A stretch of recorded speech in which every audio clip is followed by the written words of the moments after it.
It's great to be here. It's nice to have more than one talk on Dercum's disease. Dercum's disease tends to be more neglected than lipedema, but thanks to the Lipedema Foundation, there's more research in lipedema. Hopefully one day there'll be a Dercum's disease foundation as well. So I'm going to talk about a possible gene that causes Dercum's disease. And this is my disclosure. So I'm going to tell you about a patient. She's a very special patient. She's 58, she's female, and she was diagnosed with Dercum's disease in 2013. And on physical exam, she had multiple painful masses in her subcutaneous adipose tissue, which means the adipose tissue on the outside of the body. And these masses were diffuse, kind of like lipedema, but some were much larger. So what is Dercum's disease? So it's a rare disease. It was first described in 1888 by Dr. Francis Xavier Dercum. And the hallmark of Dercum's disease are multiple painful masses in subcutaneous adipose tissue. And when we did a study back in 2007, we just asked patients, what do you have? What's your medical history? What's your surgical history? And autoimmune disease was prevalent among that population of over 100 people. So is the immune system important in Dercum's disease? We think it is. And this is a really complicated slide, and I'm sorry, but what this slide is talking about is how our body heals, and the immune system is involved in healing. So, we're supposed to be awake and healthy and energetic during the day, and then we sleep at night and restore our bodies, and that involves the immune system. And if the immune system helps repair after we get exposed to toxins and stress and whatnot, if you're not able to do that, if your immune system isn't working well, you get stuck in illness. And your cells start secreting things that say that this is dangerous.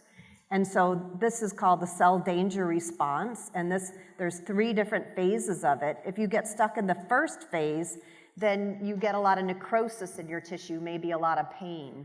If you get stuck in the second phase, then there's a lot of overhealing, like fibrosis and scarring.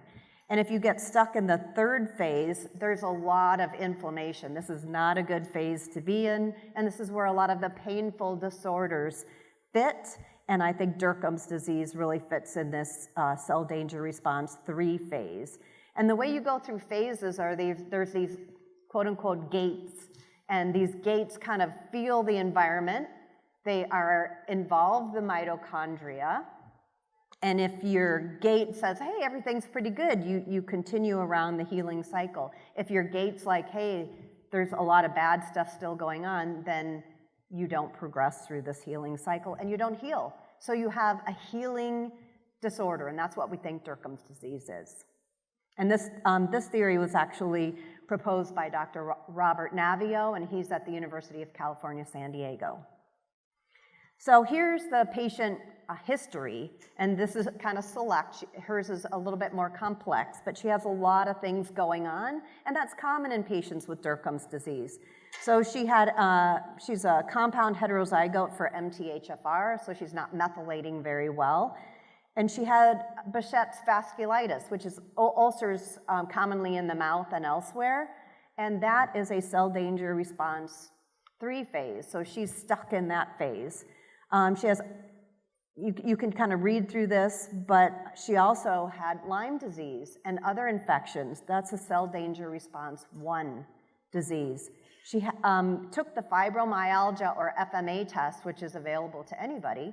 And it basically shows, if you're positive, that you have an immunodeficiency, and sure enough, she did. So again, cell danger response 3, and she has seronegative Sjogren's syndrome and autonomic dysfunction, so again, a cell danger 3 disease. Here's her surgical history. She had a ependymoma, which is it's really a benign tumor in the tailbone, but it can become very aggressive. And spread throughout the body, so she had that resected twice. She also was exposed to the human papillomavirus and had that recurrently, and that's a cell danger 3. disease. And then she had enlarged lymph nodes, which is really important, so remember that. And she had hysterectomy, she had a number of lipomas removed, she even had a bone biopsy, and then she had a complicated surgery due to a hiatal hernia, which is kind of a connective tissue disease. So a really complicated patient, right? Here's her symptoms. Often patients with Dercum's disease have so many signs and symptoms that doctors get overwhelmed. And they say, well, let's just work on your pain today, but look at what else is going on. Or let's just work on your blurry vision. But there's just so many symptoms that I think doctors begin to think that you really need psychological help because nobody could have all these symptoms, right? And a lot of patients with Dercum's disease need psychological support and need a lot of support from families and friends, but it isn't just psychological what's going on. Here's her medications and supplements. There's not a lot. Basically, the treatment of Dercum's disease is symptomatic because we really don't know what it is and we really don't know what causes it. And here's her allergies. A lot of patients with Dercum's disease have a lot of allergies, and those allergies might suggest underlying immune dysfunction, including mast cell activation disease, which Dr. Larry Afrin presented at this conference last year. So it takes a village of doctors to help a patient with Dercum's disease because there are so many signs and symptoms.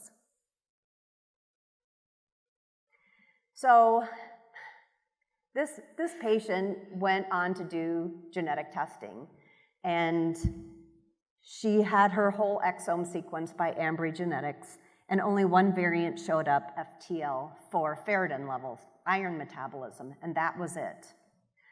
So that's not a lot to go on, and it kind of was dead in the water. But this is a very special patient. She really deserves an honorable PhD because she went back and said, I want all of my mutations and not just the one you gave me. And on that list were 27 other mutations that were concerning. And the company did share them with the patient when she requested them in 2020. And per a genetic counselor, and this is important, just because you have a gene mutation doesn't mean that's your destiny. So you can have a family in which one person has the disease and other people have the mutation, but they're not expressing the disease. And that's why the genetics company aren't giving you all of your variants, because you're not presenting with the signs and symptoms of that disease. But Dercum's disease is a rare disease, and there are so many signs and symptoms that maybe we should get the full variant list. And so when you're getting your genes checked, make sure that you report all your signs and symptoms so you can get as many of the variants as possible.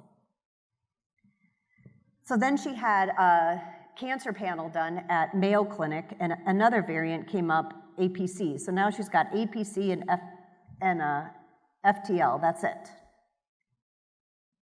So then she had her genetics done again at Prevention Genetics. And on that list came up this gene FAS. And this is for a particular immunodeficiency disease that we're going to talk about today. And it was actually present way back here in 2017, but it wasn't shared. She also came up with other immunodeficiency genes here that were also not shared with her. And this is, when we got to the stage of her care, I said to her, go back and to Ambry and ask for all of your mutations. And once you get the raw data with all the mutations, you're going to need a bioinformatics person to really interpret that for you, and those are hard to find. But she did it herself.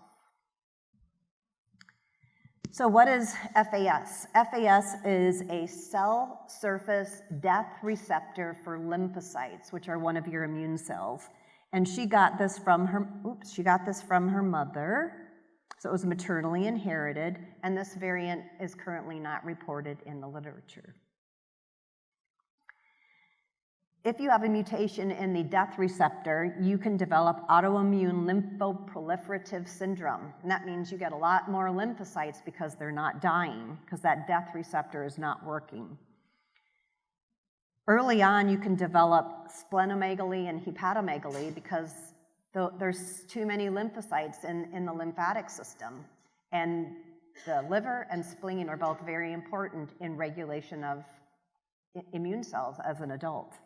But this is what you're going to see if you develop this as a child. So a child is born, they start developing hepatomegaly and splenomegaly. This is one of the diseases you want to think of. Later on, you can get low numbers of cells in your body, so low numbers of red blood cells, and maybe high numbers of lymphocytes. And in certain families, you can get autoimmune disease. So one family with autoimmune lymphoproliferative syndrome may have one type of autoimmune disease, whereas another family may have another. And so this is what we think she's dealing with, is this failure of her lymphocytes to die. These lymphocytes then go around the body and they're doing things that they're not supposed to do, and they make you ill. So this is her early on. You can see how tiny she is, and over the years you can see how swollen she became, and we think that this is her representation of lymphadenopathy and swelling. So swelling, if you have a lot of swelling with Dercum's disease, this might be a consideration. And these are the classic symptoms that people with Alps get: skin rashes, inflammation of the fat tissue, which may explain why they develop lipomas, arthritis, inflammation of blood vessels, mouth sores, premature ovarian failure, and development of neurological damage, like pain. And this particular patient had all of those symptoms. So this is the death receptor up here, FAS, and I'm just going to make this a little simpler and just block out that part. So here's your death receptor on your cell, and it has to bind to a ligand, and that ligand can be linked to another B cell or another lymphocyte or a tissue, or it can be floating around in the blood. When these two bind together, then you activate these enzymes which initiate the death of the cell. So it's kind of a cell death pathway, or death receptor. So you remember that, right? Death receptor is kind of an easy thing to remember.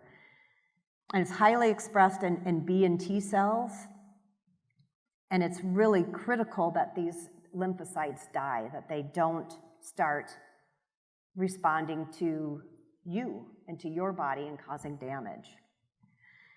Also important in Alps are the special type of T cell. So the T lymphocytes, or T cells, have a T cell receptor called with an alpha part and a beta part. So that's how you know that this is a T cell. But also they're supposed to have a marker called CD4 or CD8 or both. And in Alps, this autoimmune lymphoproliferative disease, they're negative for these. So it's called a double negative T cell. And those can be looked at in the blood. Also, you can have this special receptor called B220. And this is an unusual receptor. It's not supposed to be present on T cells. It's something else that you can look for in the blood to see if a patient has Alps. And this particular patient did have that marker. So, is this the gene? So, as I mentioned, this patient did her own bioinformatics and looked at all of her variants. And there are a number of other genes that are associated with the death receptor that can give you an Alps phenotype. And this is a list of those genes right here. And this shows the prevalence of those genes. And in this paper down here, they looked at a whole bunch of people that were presenting with an Alps-like phenotype. And these are the percentage of those patients that have mutations in these genes. And marked in pink are mutations that this patient has. So not only does this patient have the classic mutation in FAS, but she has mutations in all of these genes that also give you an Alps-type phenotype. So this is very complex. So one of the things that you can think of with Dercum's disease is that this could be a person who has a ton of mutations in genes important in the immune system, When you look at somebody that doesn't have Dercum's disease, they may not have as many mutations in their genome. And in order to figure that out, this patient had her husband do his genetics, and he has almost no mutations in his genome compared to hers. So that might be something else to look at when you're looking at genetics, is like, how many mutations do you really have that are important in immune function? So she likely has a lot of genes that are affecting her immune function, her lymphocytes, and inducing the phenotype that we're calling Dercum's disease. She also has genes that cause immunodeficiency, so a combined immunodeficiency. So not only are her lymphocytes hanging around too long causing problems, but she also has deficiencies in other lymphocytes and cells that are also causing her to be sick and to develop infections like human papillomavirus, Lyme disease, and other infections. And so that's that cell danger response. She's unable to fight off those infections because her body doesn't have the capability to do it. These are the signs and symptoms of Alps over here. And here's all the genes that are involved in causing those signs and symptoms. And everything marked in pink are the genes that she has. So you could see how her multiple gene mutations can cause multiple signs and symptoms that we are grouping together and calling Dercum's disease. So I think that Dercum's disease is very complex, and it also can be very different in every single person that has Dercum's disease. And this is kind of our first foray into trying to understand those genetics. Now, we talked about that double negative T cell, because that would be a great blood test that you could do to see if you have Alps or an Alps-like syndrome. And so listed here are the Alps gene and the Alps-like genes. And then in this particular study, which I actually showed previously, in white are how many people never got tested for double negative T cells. So there's a lot we don't know about this population, but you can see that with some of the mutations, the people that did get tested have a lot of double negative T cells, which are in blue. And so it would be interesting to test patients who have Dercum's disease for these double negative T cells and to correlate that to genetic testing. So what are the required criteria for Alps? So you have to have chronic, non-malignant, or non-infectious lymphadenopathy or splenomegaly. And lymphadenopathy could be a subtle presentation of swelling.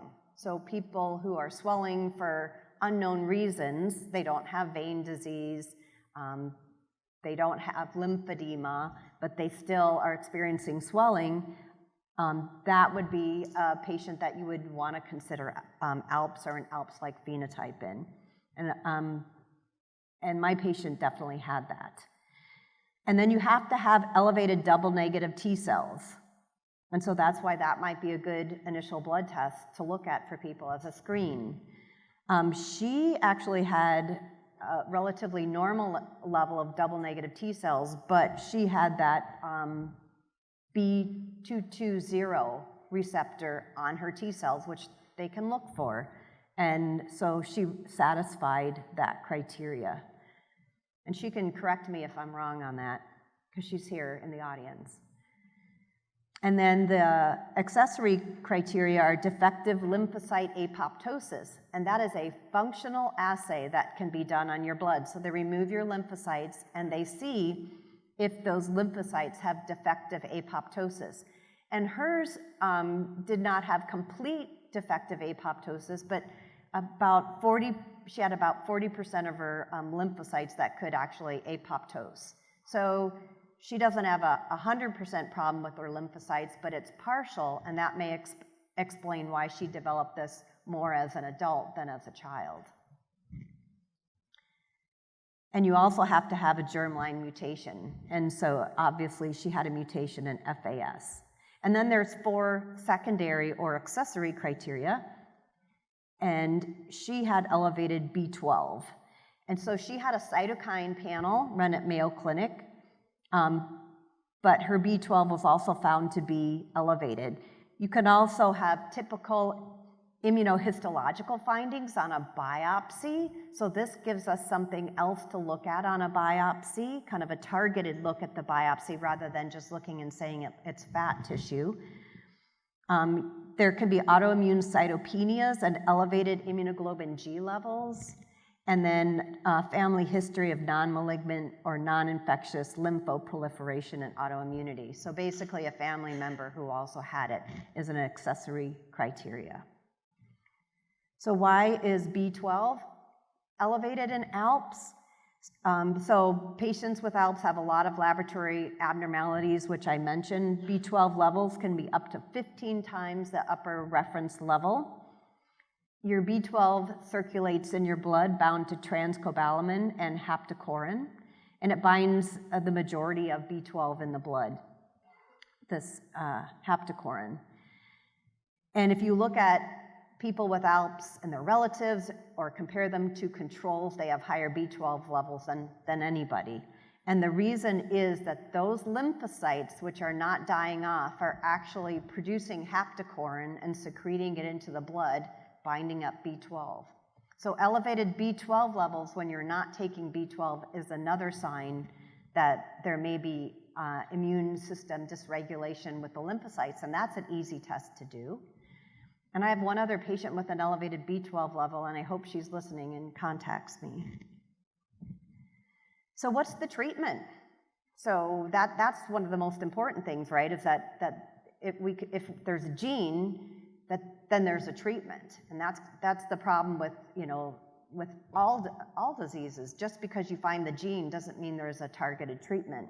So the treatment for Alps is to reduce the number of lymphocytes that are hanging around too long. So it's immunosuppressive drugs.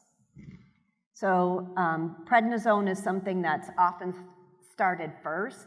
And if you read any of the literature on Dercum's disease that I've written, at least, I always say don't take prednisone unless you absolutely have to. Don't take steroids unless you absolutely have to. And the reason for that is once the steroids come off, the disease tends to flare. And that's basically what they say here, is that if they try prednisone and you have to be on it longer than 2 weeks because you're still sick, then you move on to other treatments like mycophenolate or sirolimus or methotrexate. And a lot of patients with Dercum's disease have tried methotrexate. And the reason is because they go to a rheumatologist and there's no other treatment. And so immunosuppression to decrease inflammation that is generated by the immune system is a treatment for Dercum's disease, which really tells us that the immune system is important in Dercum's disease, and there's something not right with it. So what did this patient do? She was considered for sirolimus treatment, but it's on hold right now, and they're repeating all of her blood testing to get a better idea of what's going on with her right now. And she also has some autonomic nervous system dysfunction, and they're going to do some additional testing for her because they think that's not related to the Alps. It's something else. It's another problem that she has going on that's separate and needs to be treated. And her Mayo doctors are working with Dr. Canetti Rao at NIH, who's the world expert on Alps, to try and target her treatment regimen. So we've gone all the way up to the NIH with this. She also has this combined immune variable disease, and the question is, if you already have an immunodeficiency, should you be taking an immunosuppressant? So that's why everything is moving slowly for her. So in conclusion, There may be multiple genes that cause or exacerbate Dercum's disease, especially those that affect the cell danger and healing response in mitochondria. And not all signs and symptoms are due to Dercum's disease. For example, she had autonomic dysfunction, which they're considering to be separate. And so, and one of the things I think we do is whenever a patient with Dercum's disease has a sign or symptom, we lump that in together, and that may not be the best strategy. We think that FAS may be the first gene identified in association with Dercum's disease, but it also led us to a huge family of other genes that are important in immune function that also may be associated with Dercum's disease, and different patients may have different mutations in those genes. And it's really unknown how many patients with Dercum's disease have autoimmune lymphoproliferative syndrome, but we've always said that Dercum's disease may be an autoimmune disease, and maybe it is. So I think it's important to consider Alps or Alps-like disease when encountering a patient with Dercum's disease with a history of swelling, with a history of autoimmune disease or elevated B12 levels without supplementation. And I think a genetic workup can be very difficult. And you have to be really proactive in your genetic workup and work with your genetic counselor or your geneticist and really ask for your filtered variant list. Ask for your raw data. But I don't know if anybody could do exactly what this person did. This is just a very amazing human being. She, I think, deserves an honorary PhD in genetics.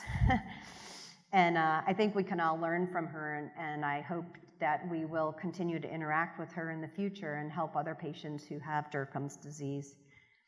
So this is Denise and her team. I don't want to cry.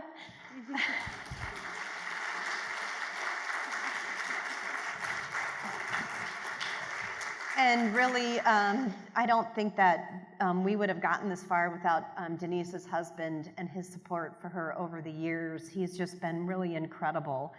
And I think it's so important for everyone who has lipedema or Dercum's disease or Madelung's disease or FML to have a good support team. So thank you so much. Thank you. We have time for a few questions. So Dr. Herbst, since Dercum's presents itself in many with lipedema, is it possible Dercum's is generated by the same stem cells and overactive gene pathway as lipedema? That's a really great question. So one of the genes that has been identified as in interest for lipedema is a gene that creates lipomas. And in some women, we see both Dercum's disease and lipedema together. And so I think when you study one disease, you can learn about other diseases. I mean, anything you learn about lipedema, we should be looking at for Dercum's disease and vice versa. So it's a possibility. I mean, what did we hear today? We heard about lipedema and inflammation. We heard about lipedema and macrophages. We heard about lipedema and mast cells. That's fat and the immune system. So I don't doubt that there could be overlap. Okay. Is Dercum's ever not painful, especially in early stages? So there's all different ways of developing Dercum's disease. If you have familial multiple lipomatosis, you may have lipomas that are not painful. But if inflammation enters the body and the body doesn't go through that healing cycle, then those lipomas can become painful. And so yes, that's the case. And also in patients who have Dercum's disease, they can have a lipoma that's not painful along with other painful lipomas, and the pain can actually migrate around. Okay, and one final question. What type of doctor do you need to see to diagnose these gene disorders? Well, it's a neglected disease, but dermatologists would be a great doctor to go to because they deal with lipomas all the time and they do remove lipomas. I think a rheumatologist would be a good resource as well. An allergist immunologist might also be another good resource. And I'm an endocrinologist, but I wouldn't go to endocrinology just because they don't really deal with lipomas in general. Thank you so much, Dr. Thank Herbst. you.